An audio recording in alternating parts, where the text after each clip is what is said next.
I'm a hometown boy. I grew up around here, and part of what that means is that by being a hometown boy is that I can never escape my history.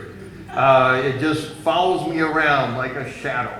The other day, I had an experience almost like I had just a few minutes ago, but I pulled out on North Walnut Street to go to drive the 7 minutes to work, and I did end up being late, but the whole north side of Bloomington was covered with smoke. Some of you may have shared in that traffic jam with me. That was the day that Delilah's pet store burned. And some of you, several of us, several hundred of us, sat on the north side and watched the fire trucks for some time. But on my journey down College Avenue, I many times will drive by Delilah's, and of course for a period of time after there was just the shell of the building that was left, they had a lot of bouquets for the animals that perished in the fire. And then a couple of weeks ago, I was driving up college and I got to 11th in college, and by golly, Delilah's had opened up again in a new location.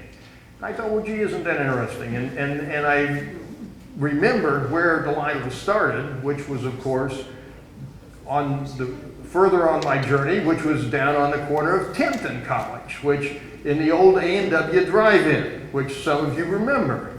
And those of us that are natives, of course, when I was in high school, that was the place. Because if you were anybody, which incidentally I wasn't, but I knew some people who were somebody, and what they would do is on a hot summer night or Friday night, you drove through the A&W drive-in to see who was there. And so that was part of what you did.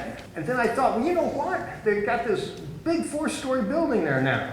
And it's got all kinds of apartments and shops and restaurant, and nobody knows about the A&W anymore. I thought, wow, I remember it, but it's gone. And I drive down the street a little bit further on my way to work, and I come to 4th and College, where Kid Nunn's still trying to sell his building in case anybody needs a building downtown. But nonetheless, how many of us remember the Indiana Hotel? Yeah, you got to be a real old timer to remember the Indiana Hotel.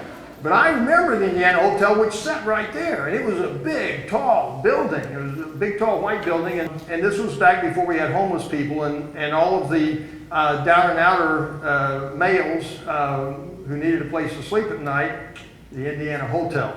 And it was something. And as a little guy, I was always just a little bit intimidated by some of these interesting men that lived in there.